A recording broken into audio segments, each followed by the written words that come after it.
Mėlieji, tik nesusimaišykit. Tai neeilinis podcastas, tai yra žaidimas ypatingam šio renginio partnerio Baltijos žvyno prizui laimėti.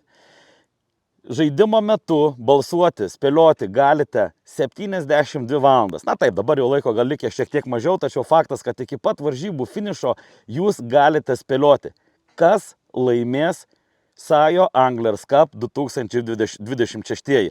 Čia į komentarus rašykite savo spėjimus, savo variantus ir prizas tikrai neeilinis.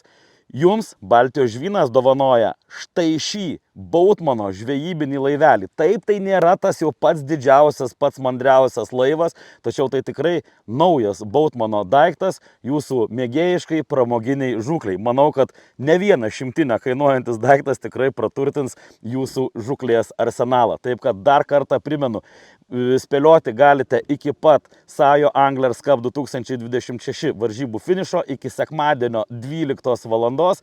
Ir dar kartą klausimą, kartoju klausimą, kas laimės varžybas. Rašykite savo spėjimus į komentarą po šiuo žaidimo video. Na, tikrai prizas vertas ir tikrai verta su mumis būti ir verta žaisti. Spėliojam, žaidžiam ir stebim varžybas.